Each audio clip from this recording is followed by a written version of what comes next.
Hello students, आज हम देखेंगे नए संघ के बारे में। ठीक है, और जो नया संघ है वो है संघ कॉर्डेटा। ठीक है, कौन सा फाइलम है? कॉर्डेटा। ठीक है, सबसे पहले तो इस संघ के बारे में किस साइंटिस्ट ने बताया था? ठीक है, तो उनका नाम है बेल्फोर।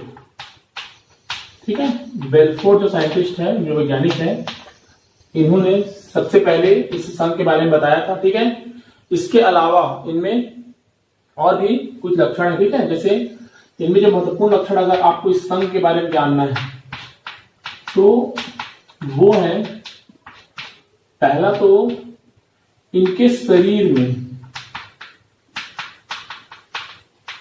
ठीक है, नोटो कॉर्ड पाया जाता है। ठीक है ना, नोटो कॉर्ड जिसे अपन क्या बोलते हैं? पृष्ठ रज्जु। ये पाए जाते हैं इनके शरीर में। ठीक है, इसके अलावा, ठीक है, इनमें पृष्ठ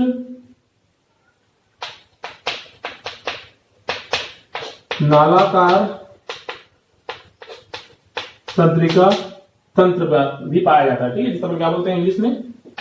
इसको बोलते हैं डॉर्सल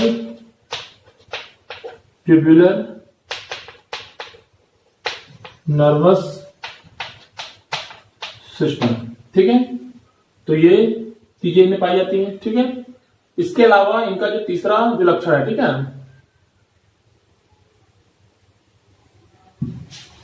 तीसरा जो इनका लक्षण है वो ये है कि इनमें ग्रसनी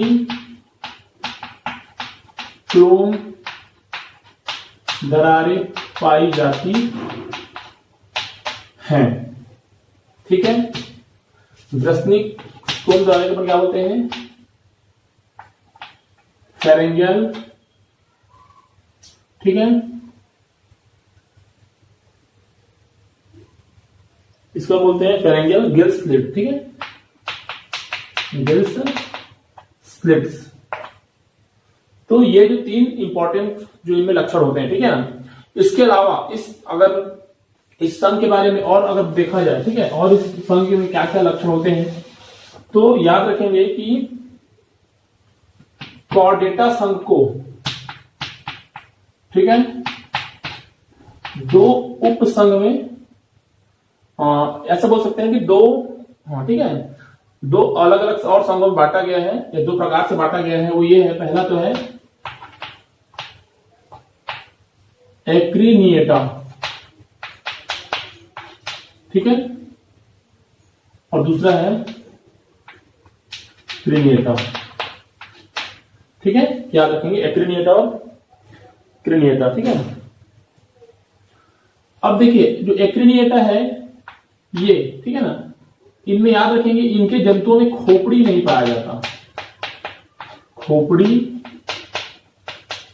नहीं पाया जाता। ठीक है ना, एक्रीनिएटा जो, ठीक है, कॉर्डेटा के जो और दो भागों में जो उसको उपसंघ बांटा गया, एक्रीनिएटा में और क्रीनिएटा में, तो याद रखेंगे एक्रीनिएटा के जो जीव होते हैं इनमें क्या नहीं पाया जाता है? उनमें खोपड़ी नहीं पाया जाता है। ठीक है ना, और क्रीनिएटा के में खोपड़ी पाया जाता है। ठीक है, इसके अलावा एक्रीनिएटा को, ठीक है, तीन पार्ट्स में और बांटा गया है, तीन संघों में, तीन उपसंघों में। ठीक है,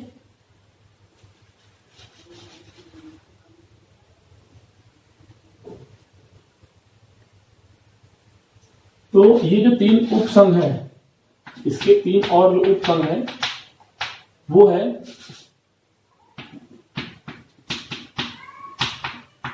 हेमिकॉर्डेटा, यूरोकॉर्डेटा, और तीसरा है सिफेलोकॉर्डेटा। तो ये जो तीन उपसंघ है, ठीक है, एक्रीनिएटा को जो तीन उपसंघों में बांटा गया है, तो तीनों उपसंघ है, ठीक है, हेमिकॉर्डेटा, यूरोकॉर्डेटा और सिफेलोकॉर्डेटा। पहला जो उप संघ है, ठीक है, सब फाइलम जिसको बोलते हैं, वो है हेमिकॉर्डेटा। ठीक है। सबसे पहले इस बार देखेंगे हेमिकॉर्डेटा के बारे में। तो देखिए सबसे पहले अगर हम हेमिकॉर्डेटा के बारे में देखें तो हेमिकॉर्डेटा का जो सबसे इंपॉर्टेंट जो इसका लक्षण होता है वो ये होता है कि इनके जो जीव होते हैं, ठीक है, वो गोल कृमि के आकार के होते हैं, ठीक है, वॉर्म लाइक शेप, ठीक है, याद रखेंगे इस चीज को। दूसरा जो इंपॉर्टेंट पॉइंट इसमें होता है, ठीक है, इस संघ में उपसंघ में जो दूसरा इंपॉर्टेंट पॉइंट होता है वो ये होता है कि इनमें परिसंचरण तंत्र, ठीक है, इनमें जो परिसंचरण तंत्र जो होता है, ठीक है, ट्रांसमिशन सिस्टम जो होता है वो कैसे होता है, खुला प्रकार का होता है, ठीक है, ओपन, ठीक है। इसके अलावा इनमें जो लार्वा पाया जाता है वो होता है टर्नेरिया, याद रखेंगे, इनमें टर्नेरिया लार्वा पाया जाता है, ठीक है। इसके अलावा इसके जो एग्जाम्पल हैं वो हैं बेलेनो ग्लासेस, ठीक है, याद रखिए एग्जाम्पल क्या है इसके, बेलेनो ग्लासेस, ठीक है, इसके एग्जाम्पल है। और इनमें एक और पॉइंट अगर जोड़ा जाए तो इनका जो शरीर होता है, ठीक है, इनका जो शरीर होता है वो शुंड, ठीक है, कॉलर और धड़ में बटा होता है, ठीक है। धड़ को क्या बोलते हैं अपन, ट्रंक, ठीक है, और शुंड को क्या बोला जाता है, प्रोबॉस्किस।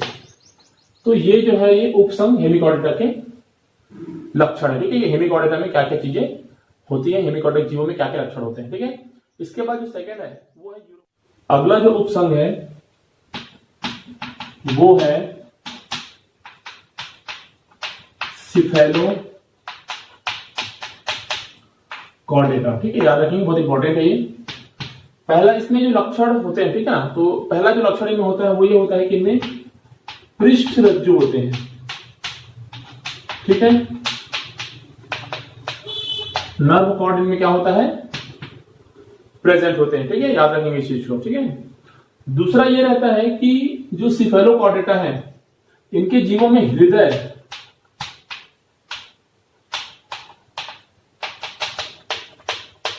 अनुपस्थित रहता है, ठीक है, मतलब इनमें जो हार्ट है वो क्या रहते हैं, अनुपस्थित रहते हैं, ठीक है, अपसेंट रहते हैं। इसके अलावा इनमें जो लक्षण है, ठीक है, तो इनमें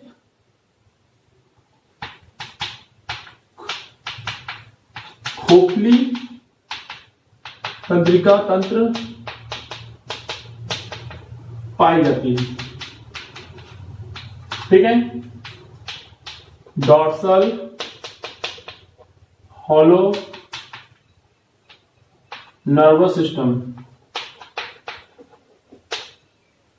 ये इनमें पाया जाता है, ठीक है, सिफेलोकॉर्डेटा में। इसके अलावा जो इनमें एक और इंपॉर्टेंट लक्षण होते हैं, ठीक है, वो ये होता है कि इनमें जो उत्सर्जी अंग होते हैं, जो एक्सटेरियर पार्ट होते हैं, ठीक है, वो होते हैं क्या, ठीक है, प्रोटोनेफ्रिडिया, याद रखेंगे, प्रोटोनेफ्रिडिया,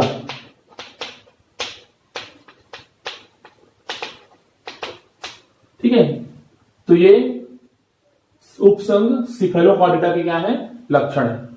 और इनका जो एग्जाम्पल होता है, ठीक है, वो होता है एम्फिऑक्सिस, ठीक है, इनका जो एग्जाम्पल है, उदाहरण जो इसमें आने वाले जो जीव है वो है एम्फिऑक्सिस। याद रखेंगे, ये बहुत बार पूछा जा चुका है ना कि एम्फिऑक्सिस जो है वो एम्फिऑक्सिस हो गया या फिर सिफेला हो गया, ये कौन से उपसंघ से बिलोंग करते हैं। तो याद रखेंगे एम्फिऑक्सिस जो है वो किसका है, सिफेलोकॉर्डेटा उपसंघ का है, ठीक है। चलिए इसके बाद देखते हैं अपन जिसका जो तीसरा जो उपसंघ है यूरोकॉर्डेटा, ठीक है, उसके बारे में। ठीक है,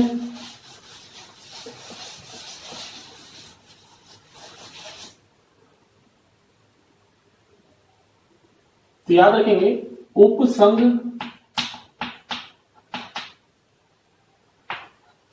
यूरोकॉर्डेटा की अगर हम लोग बात करें, ठीक है, तो इनमें जो लक्षण होते हैं, ठीक है, तो इनमें भी क्या रहता है, जो परिसंचरण तंत्र है वो खुला होता है, ठीक है ना, खुला परिसंचरण तंत्र में पाया जाता है, ठीक है। और इनमें इसके जो उदाहरण है, ठीक है, इसमें ज्यादा कुछ है नहीं इस उपसंघ में, ठीक है, एग्जाम में आने लायक। और इसके एग्जाम्पल जो है वो इसमें पूछे जाते हैं, और एग्जाम्पल इसके हर्डमानिया, ठीक है, और ठीक है सल्फा। तो दो इसके एग्जाम्पल्स हैं, एक हर्डमानिया और एक सल्फा। तो याद रखेंगे ये एग्जाम्पल्स पूछे जाते हैं एग्जाम में, ठीक है, ये पूछे भी गए कई बार, ठीक है। तो याद रखेंगे एग्जाम्पल्स आपको मालूम होने चाहिए, उदाहरण कौन सा जीव कौन से संघ में, कौन से उपसंघ में आता है, ठीक है।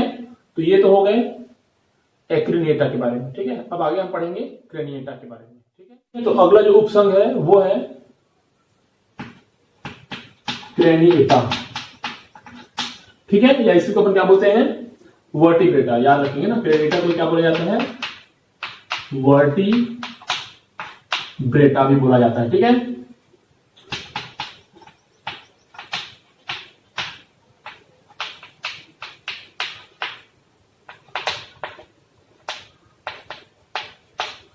तो याद रखेंगे वर्टिब्रेटा या फिर क्रेनिएटा।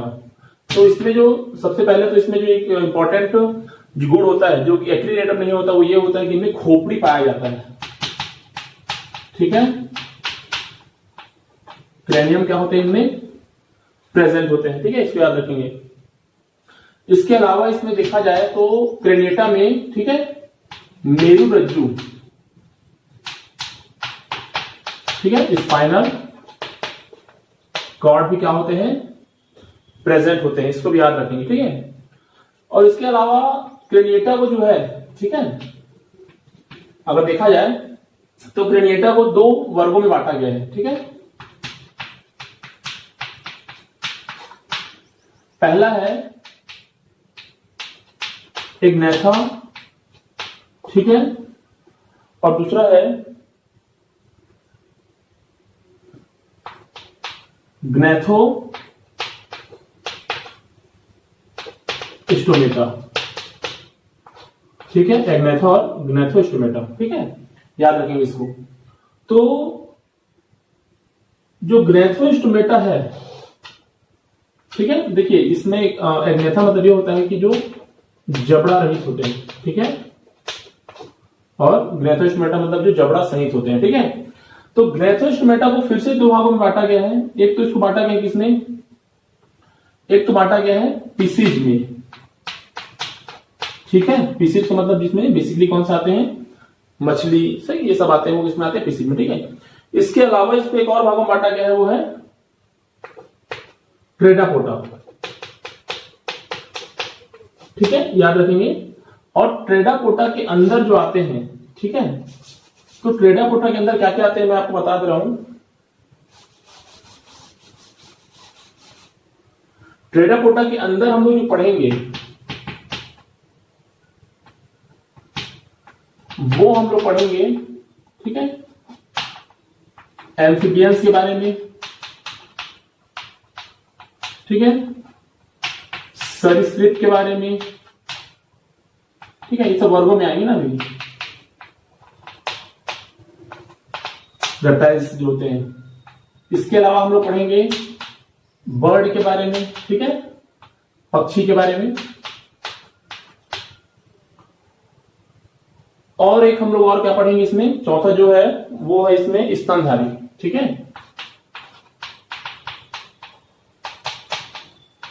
मैमल्स। तो याद रखेंगे तो ये जो है प्रेडापोटा में आपको ये सब वर्ग पढ़ेंगे, ठीक है। याद रखेंगे इस वर्ग के अंदर भी जो जीव आते हैं उनके बारे में आपको पढ़ना है, ठीक है, कि उनमें क्या लक्षण होते हैं और उनके एग्जांपल्स क्या क्या होते हैं, सब इसके अंदर पढ़ना है, ठीक है। पीसीज में भी पढ़ना है आपको, मैं अभी बताया जैसे कि आप लोगों को इसके बारे में पढ़ते हैं हम लोग, ठीक है। मछली के बारे में जो पढ़ते हैं, फिश के बारे में, वो पीसीज में ही पढ़ा जाता है। इसके अलावा जो है वो प्रेडापोटा में पढ़े जाते हैं, तो वो भी हम लोग लाइन से पढ़ते हुए चलेंगे, ठीक है।